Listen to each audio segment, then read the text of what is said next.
We've got a gray and gloomy overcast day today in January, if you're listening to this as a live broadcast.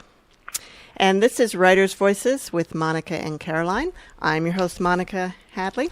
And my mother was planning to be here. Caroline was planning to be here today, but she wasn't feeling well this morning. Plus, we had a lot of fog. And people who've listened to the show for a while probably know she lives about 25 miles down the road in Mount Pleasant. And so she wasn't able to be with us today. But we do have with us today David Galef. David has published over a dozen books, including the novel How to Cope with Suburban Stress, the story collection My Date with Neanderthal Woman, a poetry collection, Flaws, the children's picture book Tracks, and several volumes of Japanese proverbs. In other words, he doesn't like to stick with one genre. He is a professor of English and the creative writing program director at Montclair State University, which I believe is in New Jersey. That's right. He also writes a humor column for Inside Higher Ed that he tries to keep brief, and why that matters is because today's book that we're discussing is called, and unfortunately I don't have it, Brevity, a flash fiction handbook. Right. And that was published by Columbia University Press in late 2016. Welcome to Writer's Voices, David. Thanks very much for having with me. I'm happy to be here, though, of course. That's mainly a trick of electronics. I'm not actually in the studio at Fairfield. That is true. Have you ever been to Fairfield? I haven't. I hear it's pleasant. Right now, I'm in Montclair, New Jersey, where it's, I think, just as overcast. I'm happy to be talking to you via the telephone. How about Iowa City? Have you ever been to Iowa City? No, I'd like to, because that's where a lot of the writing action is. That is true. That is true. Full of places I haven't been to, which may be why I write, because that way I can sort of access them in a second-hand way. That'll have to do. Well, I hear that flash fiction is having a moment. Yeah, that's putting it mildly. Tell us what flash fiction is. A little background, a little plug. I'll start with the latest, which is that flash fiction nowadays is everywhere. There's been an explosion, zines, contests, anthologies, you name it, partly to do with the web.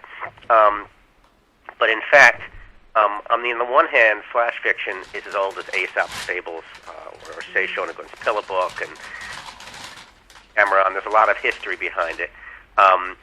In the 20th century, there were collections of what called short shorts, and in fact, you'll find a fair amount of that. It didn't really take off in a way we might recognize until an anthology called Sudden Fiction came out in the mid-'80s, which had fiction of 1,500 words and under, about 6 pages or so, from people that any well-read reader would recognize, like Tennessee Williams,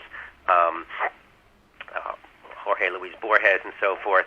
A lot of good names, and that spawned a whole series of Sudden Fiction International, Sudden Fiction Continued, and so forth.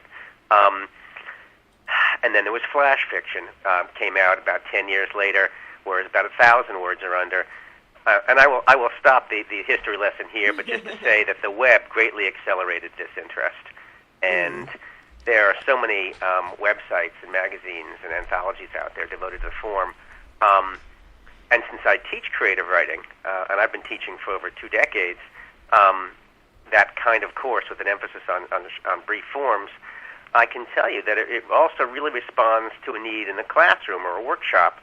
That is, let's say you're teaching a workshop with 15 students. Yes, you can go over their 10-page, 20-page stories, and at some point you probably should, but particularly for beginning workshop, you can as readily deal with a good piece of fiction in, let's say, 1 or 2 pages as you can in a lot longer, and that helps greatly. It facilitates discussion, lets students concentrate on 3 matters instead of 1, and so on. I'm a real fan. Well, I never really thought about that. What I thought is that perhaps the real reason was because the internet and television have shortened our attention spans so much. Yeah, that's a point that gets raised a lot, and I'm not insensitive to it. I see it, all over the place. Although it is curious that, if you are trying to publish a short story collection and you make that argument, your agent, if you have one, or any publisher who rejects you, will likely say, no, people really read novels, not short story collections. That seems to be true. So I agree that on the one hand, the American public's attention span may have diminished, to the dimensions of a gnat's wing, but the sales indicate otherwise. And I'd also argue that what I'm most interested, at least, in is how much you can pack in a small space. So yes, not that long a reading time, but if it's a really good piece, you might want to reread and reread it. There's a lot in there. Now, not all flash fiction is the same, is it? No. And this is something else I wanted to go at in the book. That is, sorry, I wanted a sort of a how-to book.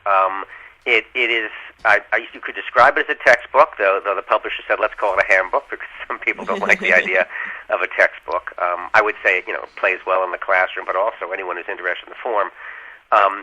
But it really is, as you say, forms. That is to say, the first chapter is devoted to vignettes, slices of life. Someone like the French author Colette was particularly good at that, or Isaac Babel in a completely different Russian direction. But also character sketches, whole series that you can build on letters, diary entries, fables, anecdotes for that matter. I even have a section on soliloquies, rants, riffs, and themes, because it seems to me that if you set up some sort of scenario where you're really pissed off at something, or someone's complaining and someone's responding, or not, it could be soliloquy, you've really got something. And the more you speak about, let's say, I don't know, the bad piece of pizza that you want to return, but you've already eaten half of it, let's just say, the more you reveal yourself, a character sketch, what you're going to do next, and there's plot, and so on. There's a lot of potential out there, and what the book tries to illustrate is, here's how to do it for a rant. Here's how to do it if you're interested in surrealism. Here's how to do it if you're interested in, let's just say, pure setting. There are some pieces that are almost all setting with one significant action. And so in my section devoted to setting, I've got a rather well-known story by Alice Walker called The Flowers. It's all of about a page and a half. And, well, plot spoiler, I guess, if you haven't read the story, but a little girl walks around the countryside and stumbles upon, she's innocent, and that's pretty well set out. But she stumbles upon what's clearly evidence of a lynching, and that turns her world upside down. Wow. At end of story. And that's sufficient. It's quite a powerful piece. What was that called again? It's Alice Walker of the Color Purple fame, and it's she's simply called The Flowers. And in a small space, she, as I say, depicts the world of this young girl as it abruptly intersects with a larger, uglier world out there. Now, where would you go to find the best flash fiction like that? Yeah, that's hard to say. Look, there are, or it's not hard to say, but I shouldn't play favorites. Let me give a slightly equivocal answer, which is, the easiest answer is, hey, just start searching for stuff and trust your nose. But in fact, there are, as I said before, anthologies and websites. I rather like Smoke Long Quarterly as a website. There are many others. For individual authors, and I've said this before, I'm kind of partial to the work of Meg Pokras and Len Kuntz, whose work I did use in the book Brevity, because each chapter doesn't just explore the particular form and what the possibilities and then exercises and prompts. It also has samples, two examples of the genre. Yeah, and I really enjoyed reading those. And, I'm glad to hear it. And of course, one of the real advantages of this type of story is that you can read it quickly. You don't have to invest a lot of time in it. Yeah. Look, that is one of the pleasures, almost, I guess, like eating half the small chocolates in a sampler. I think that's one of the joys of flash fiction. The good stuff, give the rewards of a good, punchy poem. Here are all the goods, packed tightly, concentrated, and it can be a heady feeling. I mean, some of the best twist stories, a genre that O. Henry and others really liked a lot, are very short. They set up a premise, they work it out, and that's the exit. Well, that actually brings up a question which you do address in the book, too. You talked about the best flash fiction being like a poem. Poetry often does not have rhyme these days.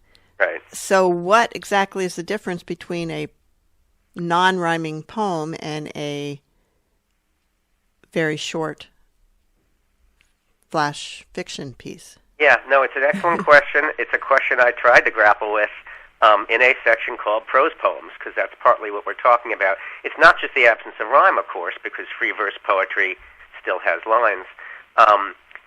In an age where rhyme and meter are often dispensed with altogether, at least you could say, well, okay, a poem is defined because it has lines. Mm-hmm. It pays attention to line breaks and so forth, and prose doesn't.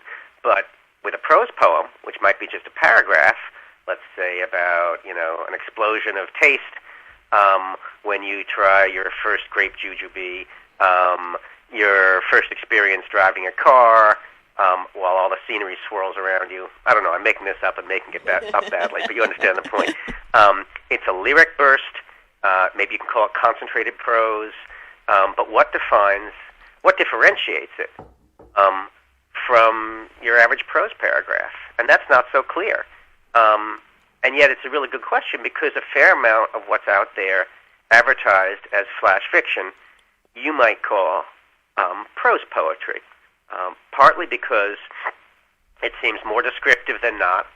It looks like sort of like a lyric poem, but without some of the tricks of prosody, or that is to say, rhyme, meter, so forth. So what I try to discuss is what you can put in a prose poem that will still sort of make it qualify for flash fiction. I like to see some kind of narrative drive, something happen or be realized or whatever. It's hard to give guidelines, because so often people will say, well, what about this counterexample? And they're right. So I have, for example, two pieces, one by Yosef Komunyaka and one by Len Kuntz in prose poems. And I think they qualify as stories, and that's perhaps as far as I would go. Mm. Well, some of the other kind of subgenres of the flash fiction don't have a lot of narrative drive either. Sometimes. Which ones are you thinking of? Maybe character sketches, or the real place-oriented ones. Some almost seem more essay-ish than fiction-ish. Yeah, I think that's true, but let me deal with the one you mentioned, character sketches, because that's in fact my second chapter. Certainly there have been character sketches, as stories for quite some time. I mean, though it's a bit of a misnomer to call it this, but I mean, Portrait of the Artist as a Young Man, by its sheer title, is a long character sketch of this young individual, Stephen Dedalus. What I think is key is that if you're going to have a character sketch that qualifies as a piece of fiction in its own right, it's got to imply certain action, certain movement. The way I often describe it to writing students is character's potential energy, character's potential narrative. So that if you give me, let's say, a particular character, let's say a guy who's pretty nice, but when he gets drunk, boy, is he mean. And what does he mean? And what does he mean about? Let's say he's mean about, his girlfriend. Okay, unfortunately, not that uncommon a pattern. And then you bring in his girlfriend. Okay, who also can be quite nice, but when she's picked on, all right, let's say she tends to punch out. And again, I'm improvising shameless here. Best idea, but when I say punch out, let's say she really gets physical. Okay, so guy starts to drinking, starts to hector her, but she's no pushover. She starts to, give as good as she gets, and do I really have to set up the fight scene? Or can I simply sketch the two characters, give them the entree, so to speak, and the reader can put two to two together and get four? In other words, the character sketch has sort of these dimly defined limits which the reader can transcend if you've done a good enough job with your sketch. So it sounds like with flash fiction, in a way, it's really all about what you leave out. That's a good way to put it. In fact, though there's got to be a practical limit, leaving out stuff often has the effect of emphasizing what remains. So, for example, your mother isn't here, so I will be your mother for the moment. Let's do a role playing, and I'll say, Marilyn, go to your room. I don't know if people still say that anymore. It has a certain impact in that many words, but if I want to be more impactive, let's say, I will say, go to your room, and when I completely lose all patience, I will simply point my finger and say, go. That one monosyllable, I would argue, is a lot more threatening than what I started with, partly through sheer deletion of words and emphasizing what remains. So, do writers, when they're writing, do writers tend to set out to write to a certain word length, or how does that tend to happen? Yeah, again, another good question, and of course the answer is it varies. There are writers who, let me give you several answers. There are writers who seem to have set out to write something long and then sort of boiled it down and cut stuff out until what's left is concentrated essence. Some of Beckett, for example, though he wasn't known as a flash fictioneer, worked that way. There are other people who seem to work within a given canvas. That is, they have a couple of effects they want to register and then get out. And then there's intermediate where, I really wrote this kind of story, but guess what? This particular flash fiction contest has a limit, so I'm going to have to start cutting. And the fun thing, actually, I never thought I'd say fun and cutting in the same sentence, but when you start cutting down, and I've got a section devoted to that too, it's kind of cool. There's certain tricks you can play. There's certain rules of reduction that work fairly well. Anything from the macro level, you really don't need 3 instances of her abusing her authority. One will do, where she completely talks over someone or whatever it might be. And then even on the level of syntax, you can cut a lot of adjectives and adverbs simply through, I know this sounds simplistic, good verbs and nouns, and those will do you. Right. The exact verb can replace 3 or 4 descriptive words. Yeah. And if that doesn't occur to you at once, and why should it, that's fine. That's what revise or rewrite is for. Do you feel that trying to write to a shorter form requires more rewriting? I'm hesitant to say that because that would imply that novels shouldn't be that well written. No, I mean, I had people at college who would say, the novel is this loose, forgiving form, but the short story, is harder. Every word must be perfect. And I understand what they're saying, but I think that's a bit of a cheat because, frankly, I know too many short stories that aren't all that well written and some novels that are superbly written. It's partly, a matter of attitude. You finish your piece of writing, now go back and polish it. And then some people will go back again. Some people will be obsessive about it. I think you reach a point where you think, okay, I can do no more. Let's see how the public likes it. Right. You're listening to Writers' Voices with Monica and Caroline, and our guest today is David Galef, who is the author of Brevity, a flash fiction handbook, which is one of the first guides to how to write in this literary form. David, what brought you about, why did you write this book? Okay, sure.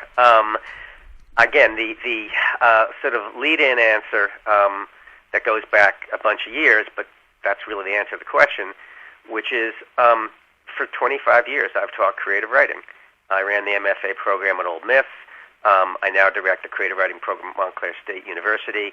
And during that time, creativity became a buzzword in the academy. You know, it's relevant to everything from mathematics to entrepreneurship in the business school. But it's always applied to creative writing workshops. And over the years, I would be sent a truckload of books from, you know, like say the best short stories ever to How to Write with Pizzazz in 2.5 Steps. And yes, I just made up those two titles, but in any event, they could be true, right? Meanwhile, I'm in the business of extracting, spurring, encouraging creativity from people, and I long ago found out, as I sort of mentioned, that using short fiction as reading, but also writing assignments, is a great way to go. You've got only so much space and time allotted, and it often pays to write short if you can think of a way to contain the narrative, to produce a prompt that will generate good stuff. And so with all these creative writing books that I was looking at, I thought, well, you know, there really isn't one devoted to this short form. Rose Metal Press, some years ago, came out with what's called a field guide to flash fiction. But it's basically sort of chapters where authors sort of weigh in and say a few comments about the stuff. And then there's a guy who had created a short guide to flash fiction, but I think about half the chapters were mostly about, you know, how to write well, which is great, but not specific to the form. So the short answer to your question is, I saw a gap and I decided to fill it. You wrote the book that you wanted to read. Yeah, and wanted to use for class. Right, right. Because an awful lot of the book came from stuff that had proved successful, you know, in workshops, presentations, small groups, editing, and so on. Columbia University Press, I think, took a chance on me, and I'm glad they did, because it's not the kind of thing that they do that often. And yet they have a good art department. I'm happy with the cover, which is a cool yellow and a nice sort of little diagram of cutting down on the cover. Was that your idea? Yeah, it was my idea, but the art department really ran with it. Oh, cool. I'm not an artist, so I appreciate what they did. Yeah, so it started out, what you know, maybe we can describe it a little bit for the listeners. The first line is, so you have brevity, and then the first line that is crossed out is, what does it say? It says the art of writing very short fiction, and then someone with a red pencil has crossed that out with a bunch of lines, and then comes a guide to writing flash fiction, and that won't do either. Then there's a short primer, which is actually a title I was flirting with for a while, because I like the triple short. But that proved to be too cutesy, and we ended up with simply circled a flash fiction handbook. Yeah. And that's what we're going with. David, why don't you read a little bit from Brevity, a flash fiction handbook, so listeners can get an idea of the kind of the structure of the book? Sure. Well, the structure, as I said, I've already somewhat explained, a series of different chapters on different topics. The section I want to read comes after a whole series of chapters, and I don't lead out with it, this particular chapter, but it's one of my favorite, probably because I grew up reading a lot of fantasy and science fiction, and the section is called What If? I just did a little counting, and I noticed it's chapter 13, which I swear is a coincidence. All right. Settle in, and I will read What If? More or less as it's on the page, perhaps with a little throat clearing. All right. Let's return to the two main questions for short shorts. What can you accomplish in a few pages, and how? One way is to sketch a scene, as in a vignette, but another approach involves a different way of thinking about what a story does. Set up a premise and push it to its logical conclusion. What if everyone could fly with implanted rotors? What if we lived in a dogless world and all of a sudden a poodle appeared? If this approach seems to border on fantasy and science fiction, that's quite true. Years ago, back in the 1950s, an F and SF magazine called If arrived on the scene. During its run of over 2 decades, it published some of the most notable names in these fields. Brief digression here, not in the book. I just started teaching a fantasy and science fiction course where one of the unknowns from an If magazine I passed around was some guy named Kurt Vonnegut Jr. So that's where a lot of them got their first appearance. All right, back to the reading. Some of the pieces were just long enough to take a premise to its QED conclusion. Their brevity was a virtue, like a geometric proof in which only the necessary steps are listed. Insert your own what if here, but read some FNSF, or fantasy and science fiction, or you're likely to come up with a concept that's been done a lot already, including 17 variations on zombies. Fantasy and science fiction are, in fact, different fields, even if they seem to share a lot of territory. A working definition of science fiction is the impact of science and technology on society put into a story. What if a small African village developed a device that could truly think? Before tackling a narrative like this, make sure you do your research on artificial intelligence, what's out there right now, and what might plausibly come within the next few decades. Fantasy, on the other hand, deals with the impossible. Dragons, magic. In the land of every girl reaching the age of 12 must purge the demon in her soul or die. As you can see, the setup is key. It's what grabs the audience. Not that fantasy or science fiction isn't interested in character, but the focus includes something larger than individual psychology. One famous practitioner of the beguiling premise, pushed to its limits in a short span, is Jorge Luis Borges. Though some of his best-known stories extend just beyond the confines of a short, he's written many that fit on a page or two. In A Dialogue About a Dialogue, for instance, two voices debate the end of the body and the possible immortality of the soul, until the first voice confesses uncertainty over whether they're still living. In The Two Kings and the Two Labyrinths, Borges recounts a tale of a Babylonian king who has his architects and wizards build him an almost impossibly intricate labyrinth. After an Arabian king almost perishes inside, the Arabian gets revenge by abducting the Babylonian ruler, telling him, "In Babylon you lured me into a labyrinth of brass, cluttered with many stairways, doors, and walls. Now the Almighty has brought into pass that I show you mine, which has no stairways to climb, nor doors to force, nor unending galleries to wear one down, nor walls to block one's way." At which point, by the way, the Babylonian is left to perish in the desert. Ooh. Translation by Andrew Hurley, by the way. In any event, many provocative premises can be part of our world. What if a hurricane takes away everything you ever owned, except the one possession you're most ashamed of? How would you feel if your parents each gained over 200 pounds? Here are two ways to proceed, by the way, in general. Let's say, 1, take a strange premise and carry it to its logical end. Suppose we all grew an extra limb. 2, take a logical observation to an absurd extreme. Social media are taking up more and more of our time. And then, here's a light fantasy in an extremely brief span, just to show people. Once upon a time, there was a world in which all wishes came true. It was a lush, green world with a contented populace, and one man named Don. Don was always wondering why the world was the way it was, and one day he stood up and exclaimed, "I wish there were no more wishes." Things are tough all over. And that's the end of the piece. That's very short. Yeah, and then exercises, and that'll be the end of it. But the end of the chapter, even though I've got examples at a longer stretch. Take these 5 premises and develop them within the space of 500 words. What if the speed of sound slowed down to 3 miles an hour? I haven't figured out the implications of that yet, but I think it's neat. Wow. Another, what if cats could talk but otherwise had the same intelligence as always? What do 3 prisoners in one cell, all condemned to die the next morning, talk about? Another one, in this society, women can easily overpower the men. And finally, the only way through the village takes you by the sorcerer's hut. And then I say, now come up with your own premise, the more discombobulated the better. Develop the idea along the lines suggested, but make sure to wrap it up after 2 pages. Note that the really good premises may be utterly impossible, but for the duration of the story, they sound true. The British poet and essayist Samuel Coleridge called this effect the willing suspension of disbelief.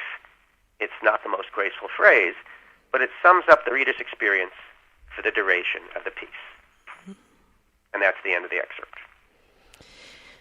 And that was David Galef reading from his book Brevity, a flash fiction handbook, which is really all about how to write very short pieces of fiction.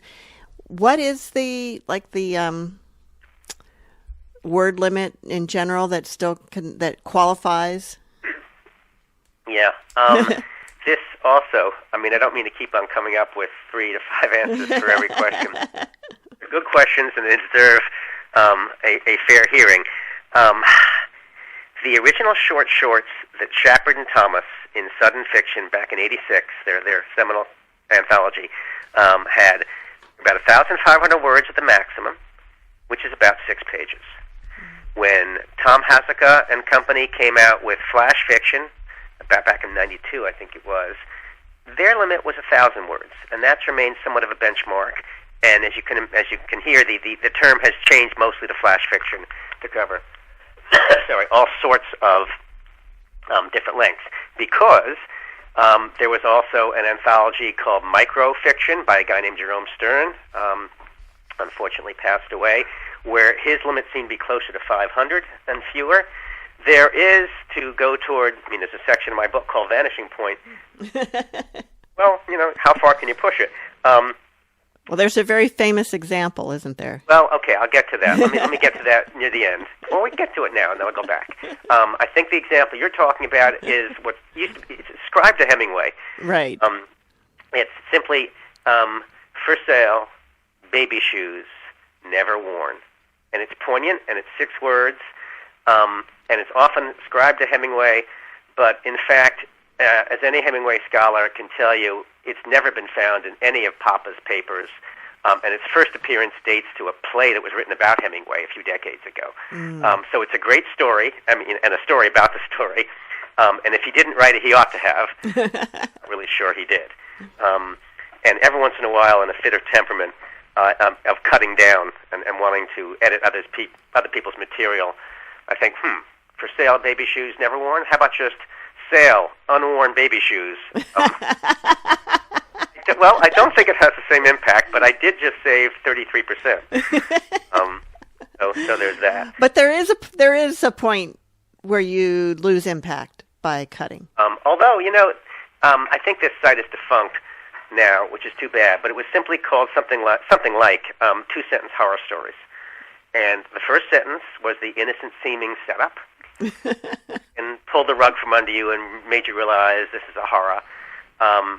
And there are a number of good practitioners who do that. There's also Robert Swartwood produced an anthology of other people's work called, although he's a writer himself, called Hint Fiction, which was 25 words or fewer. And that has some really good stuff. Then there's Nano Fiction, also known as Twitter Fiction. And that's 140 characters or fewer, including spaces. And again, it's quite impressive what you can do in a small space. Now, I have read some Twitter stories they're not just one post; they're a series of them. Right, and that's another way to handle it. I think. Right. I'm reluctant to call that cheating, because who set up the ground rules after all? Because you could take that further, and there have been people who have written or embarked on novels in tweet size, that one tweet after another. Yeah. So it can be done. But the ones I like most are the ones that actually do it in a small space repeatedly. Right. There are, as I say, famous examples of all this. There's a book called The World's Shortest Stories, where they're all 55ers, if you want to call it that, and every single one. If you want, I can quote one by a friend of mine whom I published in a collection called Bedtime Story. Sure. If you want to hear a bedtime story. Yeah. This, by the way, well, let me tell the story first, and then I'll give you a little background.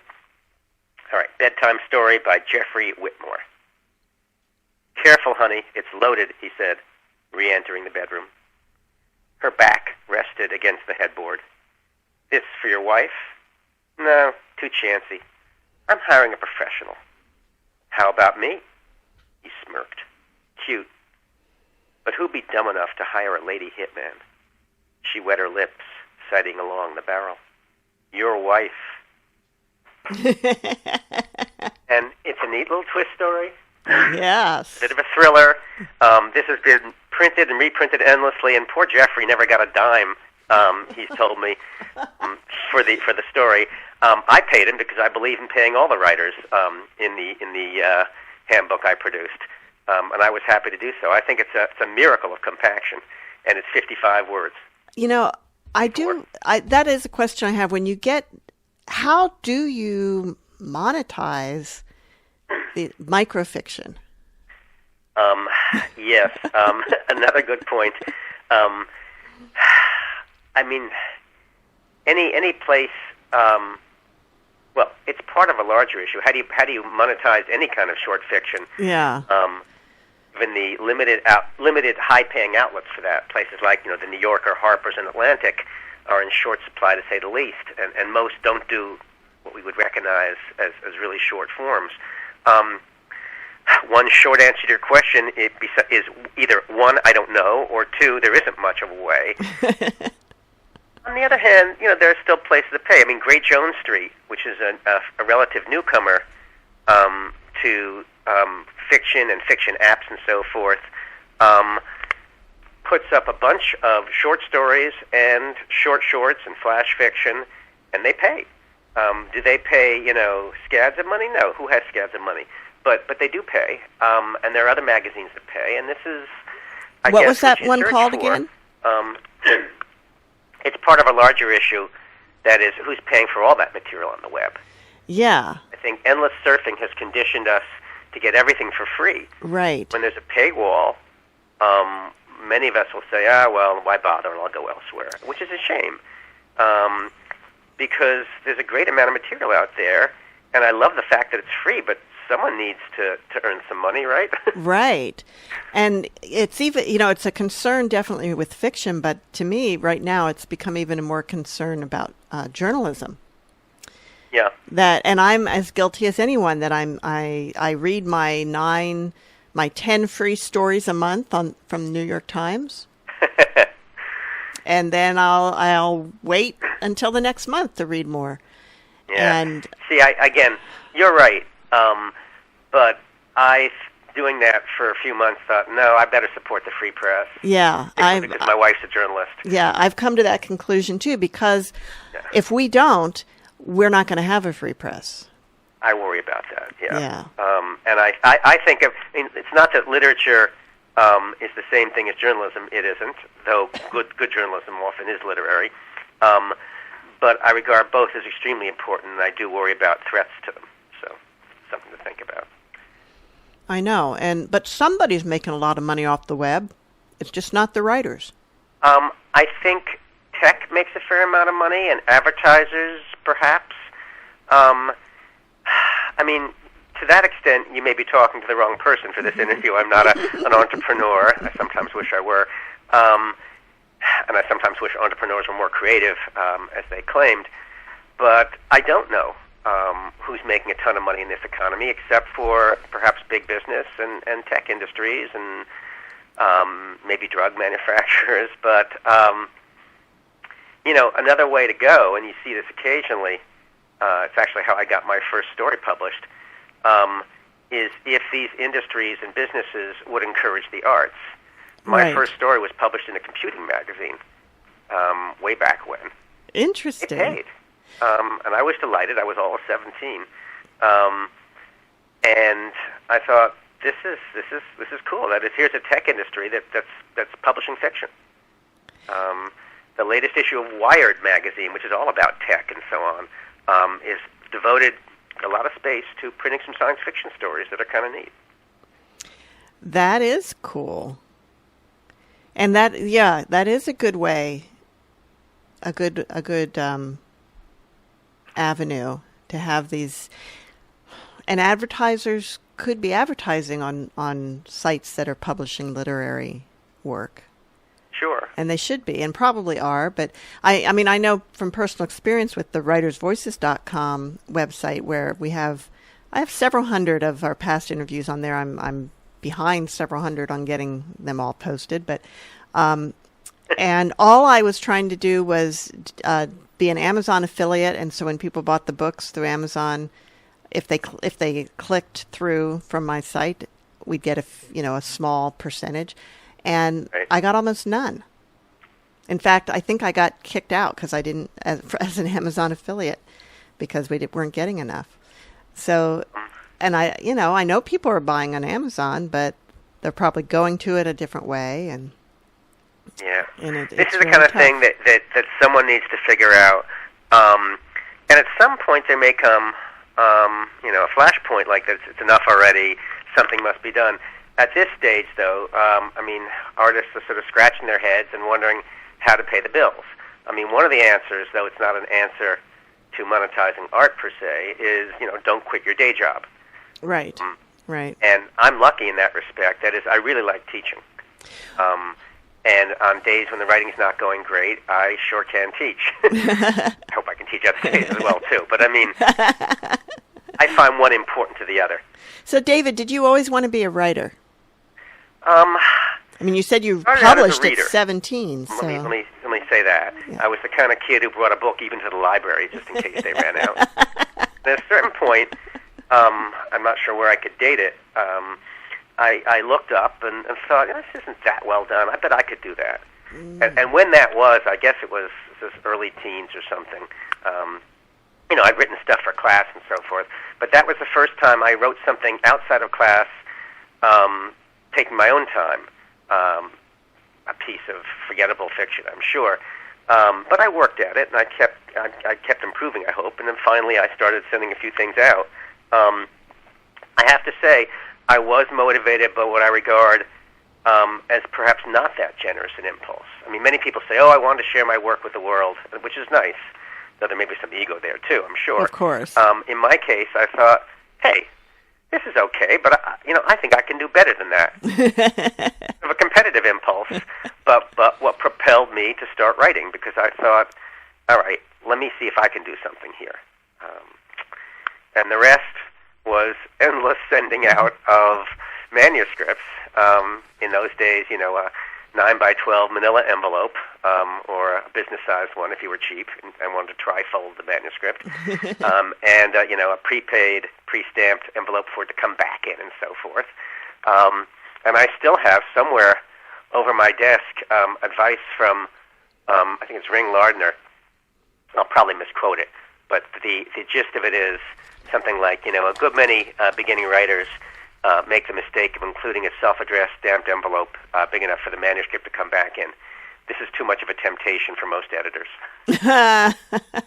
Well, it's what happened over and over again. I think that's true for an awful lot of writers. Yeah. You send stuff out, it comes back, and if you're optimistic and think you have some talent, you send that out again, and meanwhile, you're working on some other piece. That's what I tell all my, people I teach writing to do. Keep at it.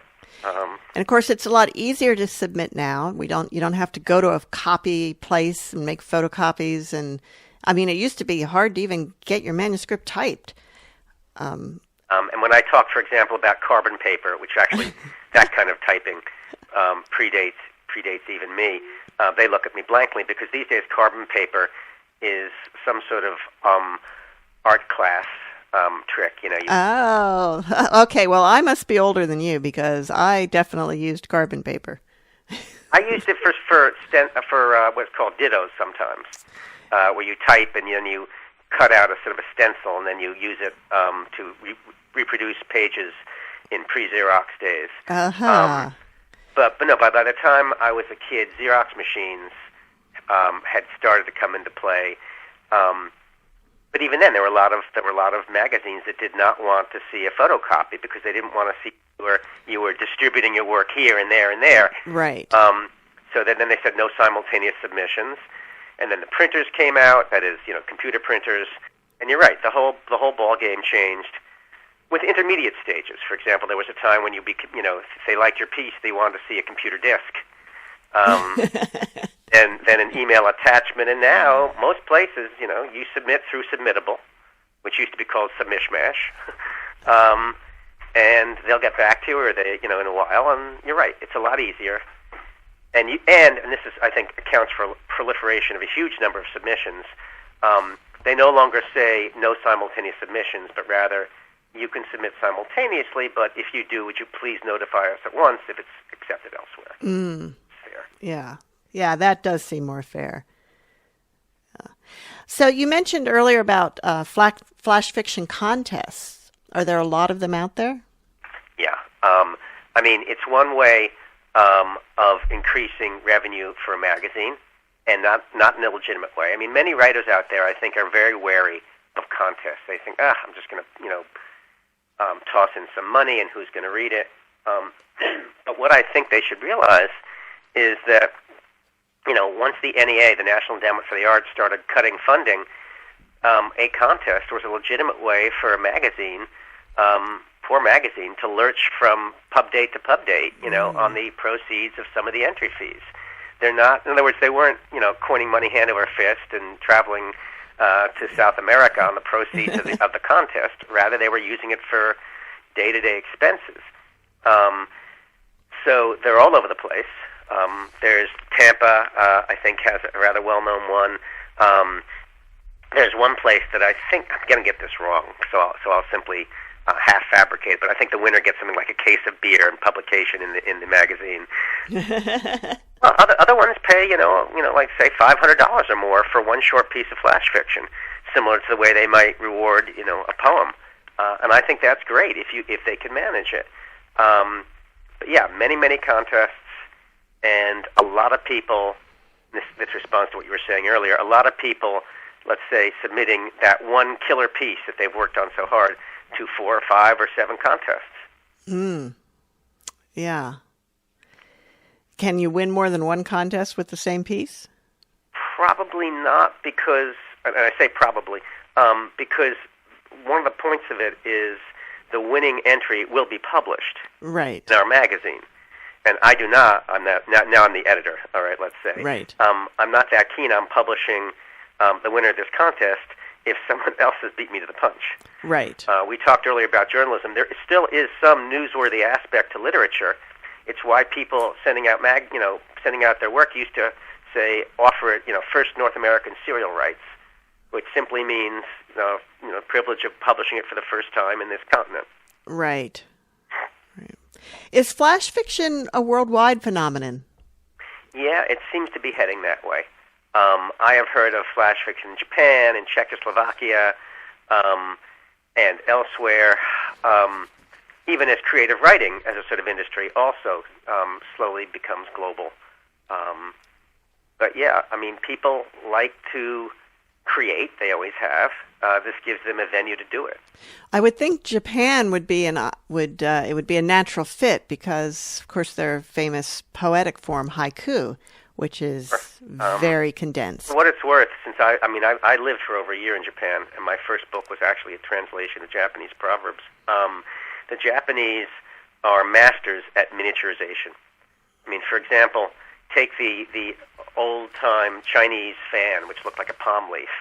Well, put folds in it, and so it snaps shut, in a small, compact form, and you have the Japanese folding fan. It's one reason why the Japanese were so fond of the transistor radio, because it was small and compact. And so, yes, they really do emphasize brevity in all sorts of art forms and technology. Whenever I think about brevity in writing, I remember a very famous quote from Mark Twain. Do you know which one I'm talking about? Well, there's the lightning bug and the lightning. The one about not having time to write a short letter? Yes. Right. Sometimes Mark Twain, sometimes Groucho Marx, but the idea being, I'm sending you a long letter because I didn't have time to write a short one. Yes, yeah. Yeah, I love that quotation because it's far truer than not, and I wish, won't mention any names, some writers would heed that. Right. And actually do the lightning one too, because that one's also Yeah, I'm too. I'm an English prof, and my mind is full of quotations and echo chambers of other words. I hope I don't misquote it too much, but his point being the difference between the almost right word and the right word is like the difference between the lightning bug and lightning. Right. And that, again, it's not quite the accurate quotation, but it's close. Now, did any of Mark Twain's work, would it fall under this definition of flash fiction? Some. I mean, for example, there's a journal, let's say the Diary of Adam and Eve. If you excerpted just one entry, I think you might have to section some of his pieces. Or letters from the Earth, published posthumously, which is a bunch of rather pungent observations. A lot of his famous work, it's great, but I think it's too long for the designation of short. You might have to cut away or pare away, but I'll bet then it could stand alone. Are there other authors from the past, very famous ones, that either have, or, well, you did mention some. You mentioned Colette and Borges, but others that you wish had written in this form? Well, I mean, you mentioned Hemingway, and Hemingway's Nick Adams stories. Some of them are shorts. Isaac Babel, who's also in my handbook, is brilliant in the short space. But as for people who I admire, who I wish had done it, hard to say, because I'm not sure what I like about them. I mean, and I'm a fan of what I might call maximalism. People like Nabokov and so on. How they would fare in the short space. Even Nabokov wrote some fairly short pieces. Someone like George Saunders nowadays, whose short fiction I think is magnificent and a real original voice for this era, and he's just coming out with a novel now, published a piece called, I forgot what it's called, but I think it's called Sticks, but it is a searing character portrait of a father, speaking of character sketches, that is also a miniature story. I think it's under 500 words. Wow. So many of these people take a flyer every now and again, even if it's not what they do regularly. Are there times when a piece starts out as a short fiction or short and grows into something longer? Because I know often a short story can grow into a novel. Does the short grow into a full-length fiction? I was going to mention the short story going to a novel, and you anticipated me, but sure, flash fiction as well. I don't think it has much to do with length per se, that is, it can happen anytime, but rather when you finish your piece, whether it's 1,000 words or a short story of, let's say, 5,000 words, and there's something unfinished about it. That is, the character continues to beguile. What's he going to do next Thursday? Or I thought the story ended here with their marriage, but in fact, as anyone who's married knows, marriage is just the beginning of another story, right? I mean, in some ways, that old fairy tale ending, and they lived happily ever after, is a bit of a cop-out, because in fact there's all sorts of things that might happen after that, including the reawakening of the dragon, or the resurgence of the father-in-law, or the birth of a child, and so forth. In other words, a flash fiction can lead to something greater.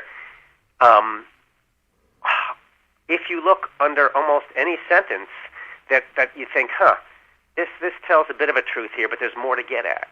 I mean, it's funny you say that, because a fairly well-known exercise to get writers to concentrate on making every word count is to take one of their stories and say, all right, now I want you to cut that in half or whatever. Mm-hmm. But what you just suggest could be an opposite fruitful exercise, which is take a flash fiction and take at least a couple of the plot events or let's say a character and develop it.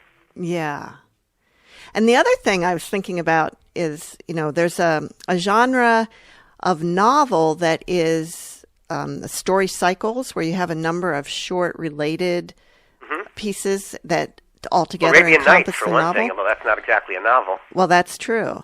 So, it could be done with shorts too, couldn't it? Yeah, I don't see why not. Yeah. Again, because it's a literary form, as a literary form, it's capable of transmutation, adaptation, different uses put to it, probably about as many different types as there are writers embarking on it. Oh, absolutely.